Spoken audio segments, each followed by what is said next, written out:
Welcome back, everybody, to another episode of Rapping with the Rep. And it's my pleasure to be here with my colleague, leader Tom Golden from our neighboring city of Lowell. Welcome, Tom, if I can call you that. Yeah, thank you, Ken. Thank you very much. I'm glad to be here. And thank you. He's been such a great legislator, such a great leader for energy, for climate activism, and all that goes into it. And so thank you for your hard work. And I want to talk to you about a bill that we just passed into law. The governor signed into law last week. We call it an act creating the next generation roadmap for Massachusetts climate policy. It's going to change the way that we address climate change and energy consumption in the Commonwealth. Before we get to it, Tom, maybe you could talk a little bit about how we got here, which is to say, I know this is long in the making. And you've been the chair. You were the chair of the reason you're here is that you're the House chair of telecommunications, utilities and energy. Sorry, yep. We call it Kenny, believe me, it's a mouthful. TUE. We just TUE for short. We call TUE. Representative Jeff Roy is currently the chair in the new session. And actually, we had him as our guest here on Rapping with the Rep, maybe like just before the pandemic. So our folks got to hear from him. He was chair of a different committee at that time.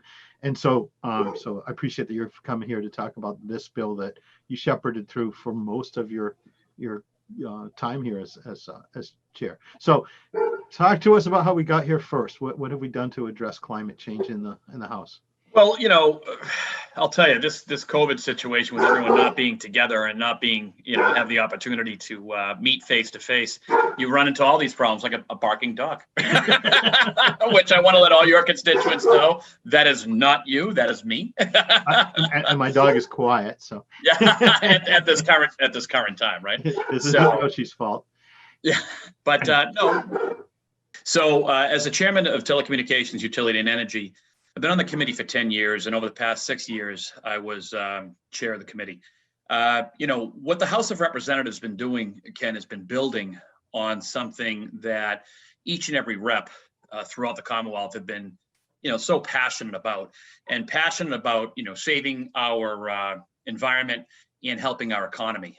People sometimes will look at this as going too fast, too soon and everything else, but I think the House in general has taken a very pragmatic approach on ensuring that tomorrow our electric grid and our heating is going to be cleaner day by day by day by day. It goes back, to take if you'll indulge me for a moment, take a walk down memory lane about 1997 when we did the Restructuring Act. We allowed this for this to happen. And a lot of the leadership was taken on by the House of Representatives. I was there at the time when we voted for this. And then years later, after restructuring started to really take place, in 2008, we had the Global Warming Solutions Act. And that's what most people really think was the hit that really started this whole thing. And if you're to think about 2008 as really being a turning point for the Commonwealth, it's been 12 going on 13 years. And the amount of work that we have done from the House side has been phenomenal with the Global Warming Solutions Act. And then years later in 2016, as I became the chair, the Solar Act, which directed DOER to create a new solar program, which we know today is SMART. Then the 2018, the Advanced Clean Energy Act, which led us up to what we're going to be talking about. But under 2018, that's really, I really believe the 2018 piece is where we started to step up our game. When we started to discuss accelerating the Renewable Portfolio Standard, which is known as the RPS to many folks, the first in the nation clean peak standard, which we could talk for an hour on how great of an ability that is. But more importantly, we started to get into dip our toe into offshore wind. And with offshore wind, we put together 1,600 megawatts for offshore wind. We also did 1,000 megawatts of energy storage. And we started to really look at this and try to attack this from a different perspective. And I should put in there, we are still in the 2018 legislation, excuse me. We've done so much in the past 6 years. In the 2018 legislation, we also put in hydro, which we're still working on right now. from coming in from Canada. So lost and accounted gas. You know, the House has just been, I think, very aggressive in making sure that our communities are going to be cleaner tomorrow. And then, of course, that leads us to what we just did, and that's the 2020 piece, which you're talking about. Is there any particular piece you want to talk about in 2020, or just kind of keep going back and forth on, you know, the wonderful things we did? We increased renewable portfolio standards again, gas pipeline safety, all the stuff that is so vitally important to, I know, your constituents as well as mine. Right. No, I do want to unpack some of the good things that are in this bill. And so one of the things that we talk about is the net zero goal for emissions by 2050. And when we talk about a net zero, what we mean is that theoretically we're cleaning up as much as we're putting in, so that we're doing no harm to the environment. If that's correct, which really means we have to reduce our carbon footprint to do that, right? And we push back. I mean, you know, the governor had, you know, I'm not trying to knock him, but they were kind of a little concerned with our 2030 goals, our 2040 goals, and then of course our 2050 goals of being net zero. But I think Speaker Mariano held firm on the 2030 side and ensured that we're going to hit those goals. I mean, I think that's so vitally important that we don't retreat back by any stretch of the imagination, 50%, and make that happen. Some of the things that were happening from the administration standpoint, they were close, but they think we're being a little too aggressive. And when we're talking about trying to clean up our air, clean up our water, I don't know if you can be that too aggressive. I always thought of the House of Representatives, because of members like yourself and members throughout the Commonwealth, as being very pragmatic. You know, what is it that we can do? What can we attack? What can we actually get done?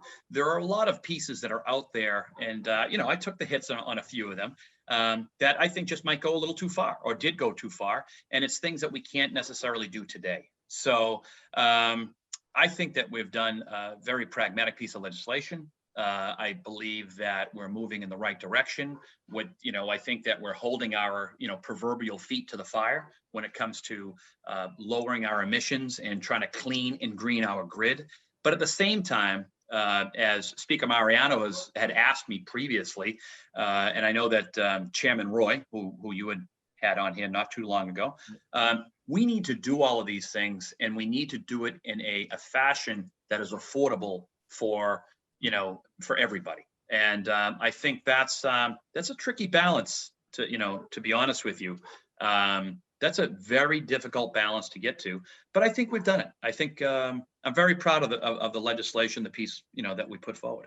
Yeah, I think folks need to understand, and correct me if I'm wrong, but when we're talking about reducing our emissions or reaching a standard of 50% by 2040, by 2030, I mean, 2030. It's 50% from 1990, right? That's right. Yeah, that's right. It's we're trying to lower things from a set date, from a date that was set earlier.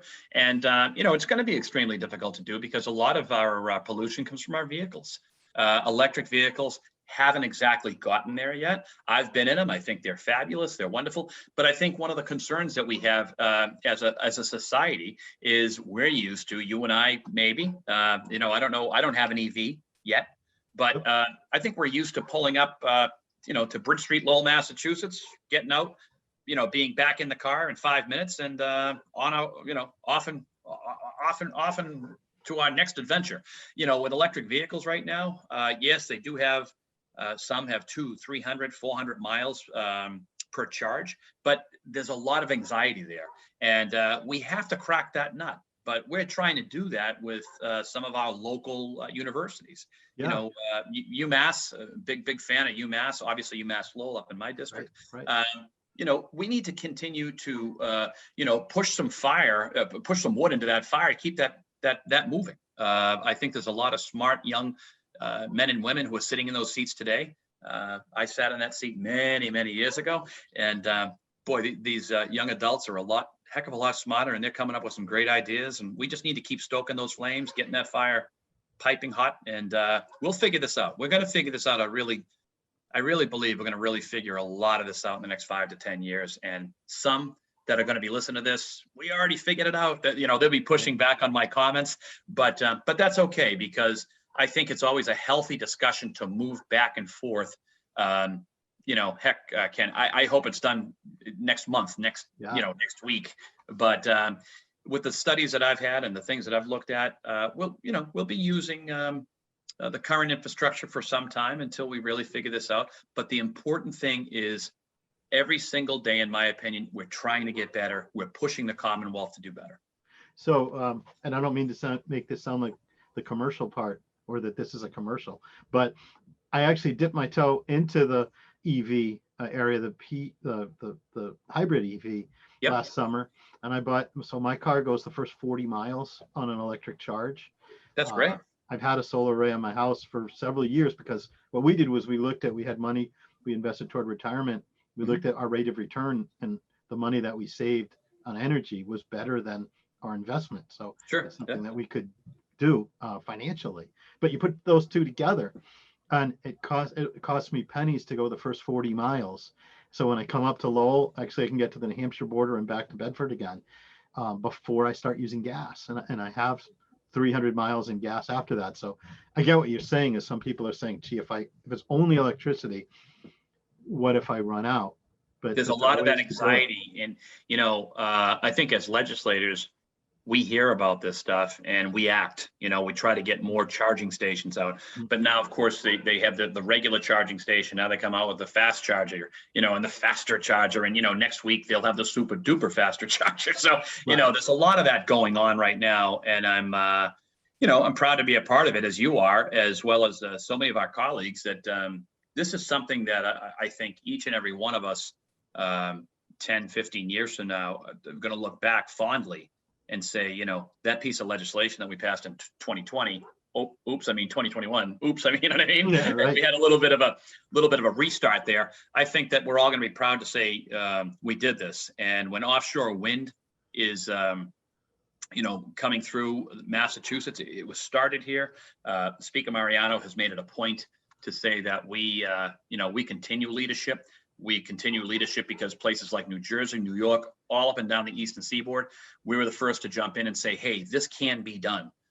We did our homework. We could get into that where originally it was 21 cents a kilowatt hour. That was a real concern. And then we fashioned some legislation, like I stated earlier in 2018, that every time we put out a tranche of 1,600 megawatts, that the next one has to be cheaper. Well, I'll tell you what, that was all for naught. A lot of homework, a lot of hand-wringing, and a lot of concern over increasing prices, because the prices are coming in and knocking people's socks off. They really are. They're doing a fabulous job. And I say we created the House, and I know our friends in the Senate as well. We have some really good Senate counterparts over there. But, when it comes to offshore wind, we created something in the House of Representatives that was really going to make these folks battle it out, and to make sure that we were getting it for the appropriate pennies on the dollar. And we did. Some of these things are coming in at about 6.5 cents, under 7 cents, which is just unheard of. And that's, a tip of the cap to so many people that really got in and started rowing in the same direction. I'm very bullish on wind, very bullish on energy storage as a whole. Solar is doing well, and hydro. I think all the stuff that we did in the 2020/2021 piece of legislation, with increasing the renewable portfolio standard, the additional 12 million towards the Mass CEC, getting all the municipal light plans for anyone that is paying attention to the MLPs. That was like herding cats. And I love all the folks from the MLPs, but you have some over here, you have some over there. We finally got them all together, and they're all working together for the betterment of the Commonwealth of Massachusetts. We mentioned appliance energy efficiency standards and increasing offshore wind and everything else, but the bill just does so many things, but it sets that roadmap. And I think you've heard that term before. Setting that roadmap, we're in 2030 and in 2040 and in 2050, we're going to hold our feet to the fire so that Massachusetts is a leader in the nation, and Massachusetts is doing the right thing. So, you can tell I get excited. So I'm sorry. I apologize. I was just going to say, I can tell you're excited about this. So I do want to bring back some of the things that you said that you went over, and we were talking about some of the first of all, electric vehicles. One of the things in this bill is to encourage more charging stations Yes. Around, because as you said, that's one concern that people would have, to make sure, and so to do that would be important. And to the extent that the technology changes, I think that the auto manufacturers it would be incumbent on them to stay up with it, so that no one's car becomes obsolete. So I think that's an Right. exciting addition. We should see that. I don't know that there are any financial incentives baked into the bill as far as rebates or anything like that, but it allows for that to continue That's at correct. the discretion of the administration, right? Or into the That's right. future. And Vice Chair Dykema was so good and instrumental, Vice Chair of Carolyn Dykema from TUE. She really took this on and really started knocking it out of the park. It is important, and I actually filed some legislation to look at getting some benefits for used electric vehicles, because once again, we have the early adopters, right? There are a whole bunch of early adopters that they're going to purchase it, not necessarily for the financial piece, but more importantly, because they want to do the right thing. They want to do, quote unquote, their part. Yeah. Well, we want to help those folks, those early adopters, sell their car and buy the newest electric vehicle. So, I think there's, as we continue to get down this road, Ken, I think that's what you're going to see more of. I mean, it's my hope, fingers crossed, that those early adopters would let that go, and that myself or you or whomever else would say, hey, you know something, we're going to have a tax incentive, another tax incentive, where whether it be 2,000, 3,000, doesn't matter the number, because that early adopter is going to go buy yet a 500-mile vehicle, Right. and you and I would be comfortable around 300. I'm just making that up. Yep. But so, the EVs, I think, are it's going to be it's untapped right now. If people think that they are clunky or they don't work as well, I'll tell you, as former chair of TUE prior to COVID, I've been in many vehicles that were all EV, and I'll tell you, they will knock your socks off. Right. They're quick. They're actually, as someone who now is getting older, Ken, I think they're too quick. They're too fast. Yeah. But it's enjoyable. The luxury is there, no question about it. I think, once again, to reiterate something I stated earlier, we have to get over that anxiety of, and the only way to get over that anxiety is to have more charging stations, which the Commonwealth of Massachusetts is doing through the Volkswagen settlement, through the legislature. We're trying to push more of this out there, and just get them charged quicker Yeah. and faster. Now, we also mentioned solar power, and there's a lot of ways this encourages more solar power, not only for folks like me that might, we talked about my retirement, but how about people that just couldn't afford that initial investment in the first place, or municipalities to help them to get into the, to invest more in solar power. I think there are Yeah, ways that we do that. and we did that with small businesses in the 2021 legislation as well. We're trying to continue to push that to make sure people feel comfortable. And we have to bring down barriers on community solar, because not every roof. I mean, my own roof here in Lowell, just because of where I am and because of the tree cover, it's not exactly a beneficial roof at all by any stretch. And some folks will come to me all the time and say, what do you think about solar? What do you think we should be doing?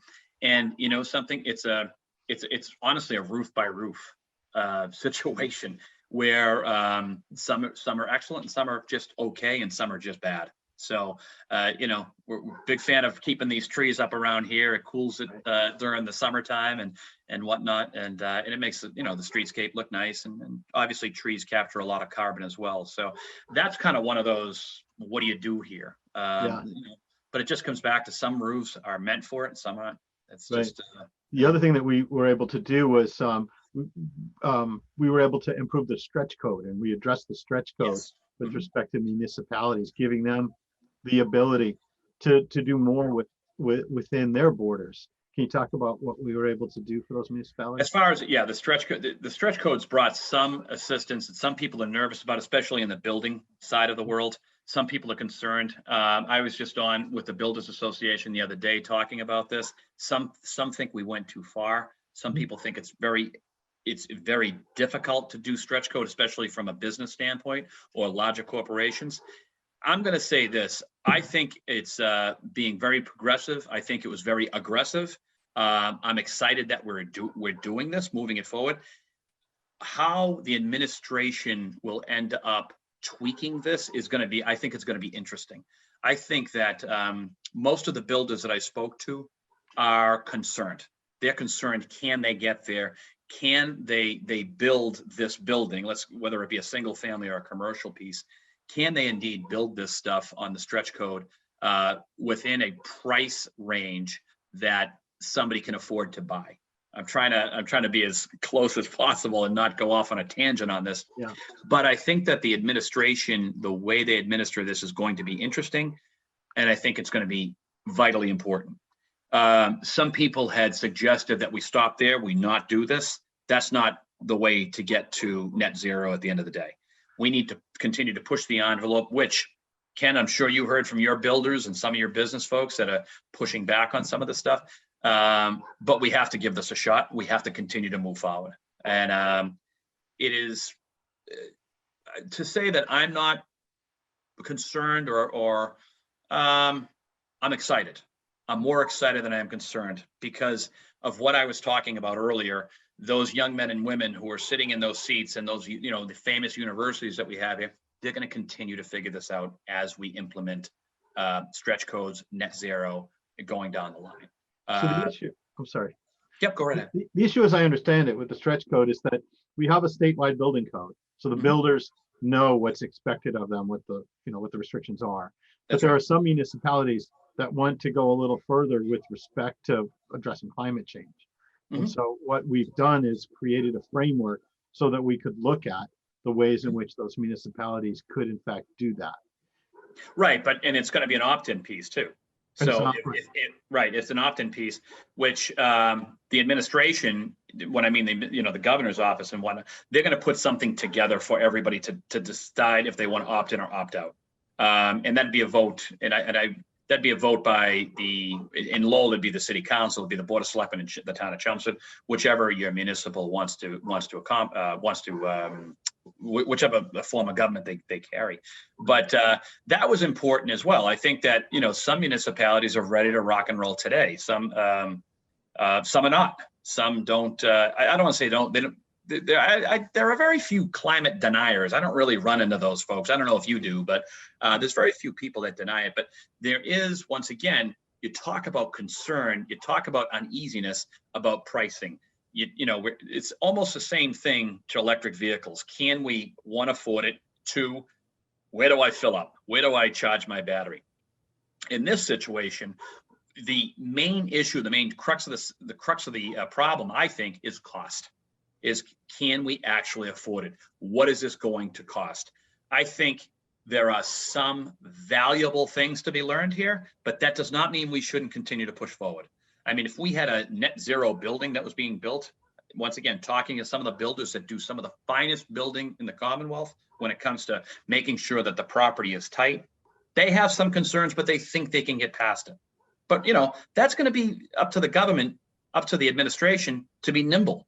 If we're finding out that we're pushing up prices far too high, that we cannot accomplish this, then unfortunately, people aren't going to want to hear this. The regulations are going to have to be relaxed a little bit. And I think this is going to be a big piece for the regulators to figure out how to, put the proverbial, what am I trying to say? Through the needle, thread the needle. Thread the needle. Thank you. That proverbial saying where you say you got to thread that needle. That's where this stuff is important. And I mean, we're leaning on the administration. The administration knows it. And I think the administration under Secretary Theorides, I think they're up to the task. I do. Now, once again, Ken, people are going to agree with what I'm saying and they're not going to agree. And you're probably going to get all types of people texting you and telling you Golden doesn't know what he's talking about. But, these are real conversations. I was just talking with the secretary on Friday about this when we had the bill signed. So it's a very exciting time. It's a very, very exciting time. One aspect of this bill that I think will be more straightforward in accomplishing, and that's all straightforward, but will be an easy path is on appliances, on home Yes. appliances, and making sure that we continue to not only encourage people, but actually incentivize people when appliances need to be replaced to use energy efficient appliances. I mean, the energy efficiency appliance piece, you incentivize folks two ways. One, with money, and two, with thinking that they're going to not only save money up front by getting a $200 gift card, $300 gift, whatever that case may be with that, but then they're also going to save money on a month-to-month basis, right? And that, it's such a powerful equalizer when you start to say, hey, I can actually use less power and I'm going to save money on a monthly basis. Oh, and I'm going to get X $100 back if I do it this way, off my taxes, or however that's going to end up, coming through fruition. So that I expect was going to be very successful. As a matter of fact, I think it'll be over successful, where guys like you and I are saying, gee, we need to put more money into that, programs like that. So Yeah.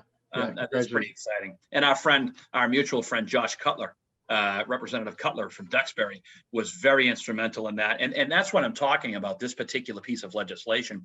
There are just so many people from the House side that we had, throwing in their ideas. Yeah. And that's what we cobbled this thing together. And I think that everybody at the end of the day is very, very happy with the piece of legislation. Yeah, and that's a good reminder to our constituents, because sometimes they'll see a bill and they'll say, support this bill, support a different bill. But what the committees do is put all those bills together oftentimes and come up with an omnibus package. And that's what you did. And, congratulations for the package that came out of this. It was so encompassing. And I want to save a little time to talk about something that I know we're both so proud of, is environmental justice. And we had, like you said, Representative Madaro, Representative Dubois, and others. Yourself, I mean, you were making the call on EJ. I mean, there are so many people that are involved in trying to help. And Ken, you yourself had called me on that. I mean, people are making these phone calls because it's the right thing to do. The House of Representatives led on EJ and the environmental justice to make sure that every city and town has the same rights, the same ability, the same opportunities as other cities and towns, not pitting one against the other. So vitally important to make sure that EJ, environmental justice communities, are heard. They may not always like the answer. I mean, down in Quincy, Speaker Mariano, they have the compressor station. They've had issues. He's not happy with that. That's not, but they ended up at least, crossing T's, dotting I's, double checking, triple checking. And at the end of the day, as most know, it was built to the chagrin of most of the reps, and I think all of the reps and all the senators in that area. But at least I only speak for myself. They crossed all those T's, dotted all those I's, triple, double, quadruple checked everything.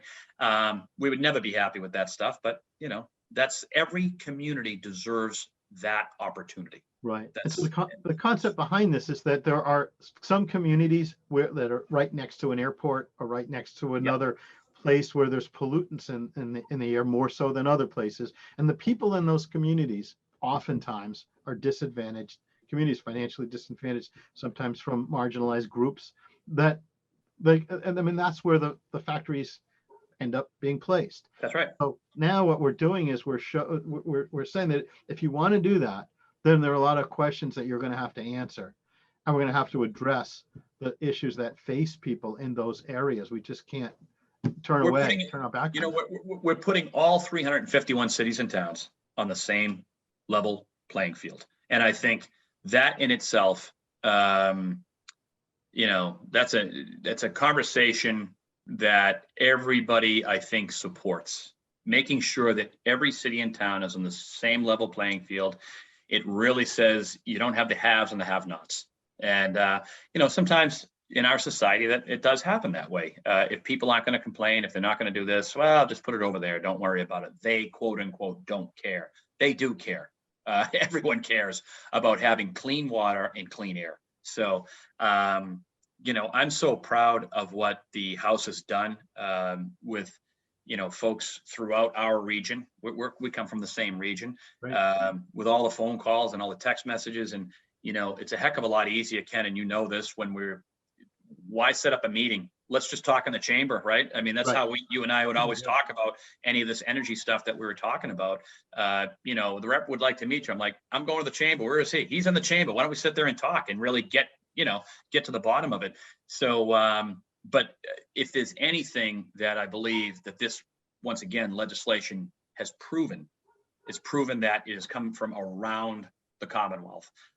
One of our big things, and you know this, that whole gas pipeline safety, that was really geared towards the Merrimack Valley and our friends, our friends that went through the Greater Lawrence area.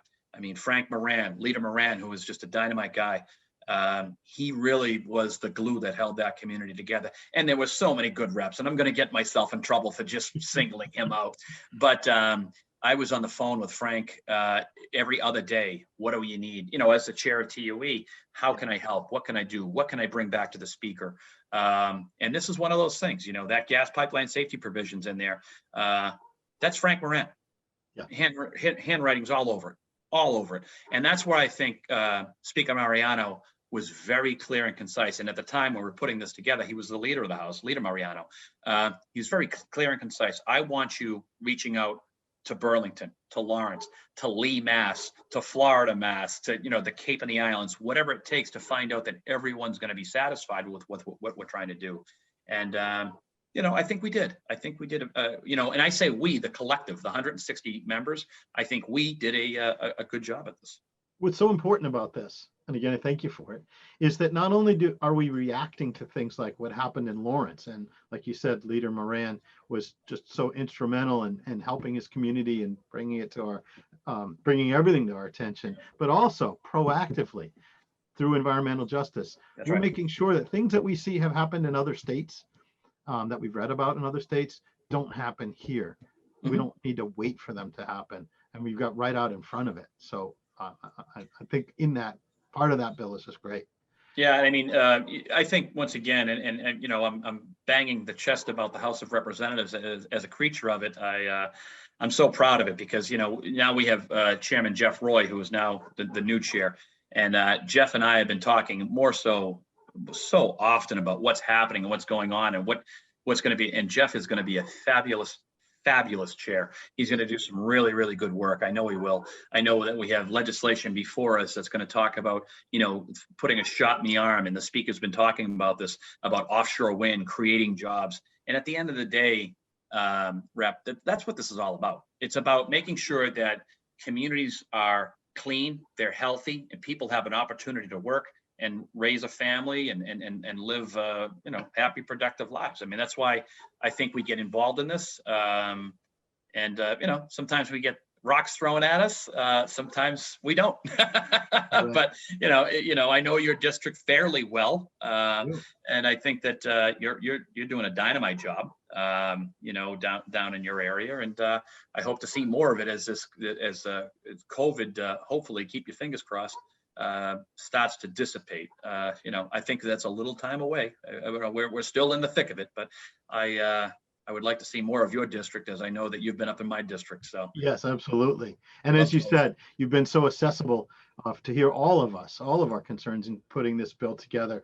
And you mentioned when we just come to the chamber, we see you, we talk to you in the hallway.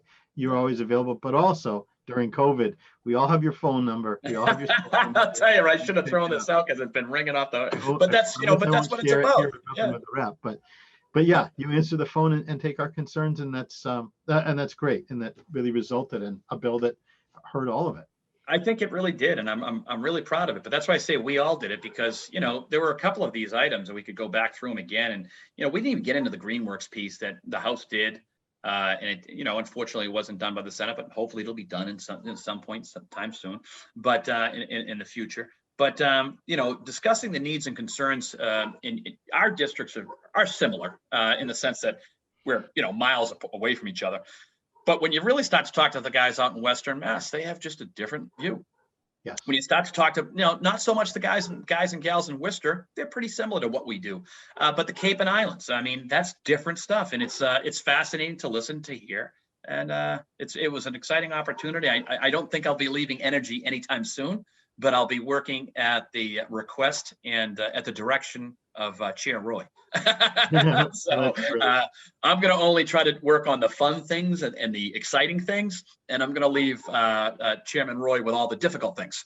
Well, you worked so hard. You deserve all that you get. Thank you. Leader Golden, Tom, thank you so much for being our guest here on Rappin with the Rep, and best of luck with everything and getting through COVID, this pandemic, and you've been great to work with. So thank Well, you. I appreciate you as well, and I look forward to one of those times when COVID is done that we can both mutually meet down in our districts and brag about how wonderful our constituents are, and my constituents are better than yours, and yours are better than mine. I love when you see those discussions go on. So, Rep, thank you so much for inviting me on. All right, thank you very much. All right, have a Everybody, great day. thank you for tuning in. We'll see you next time on Rappin with the Rep. Bye now.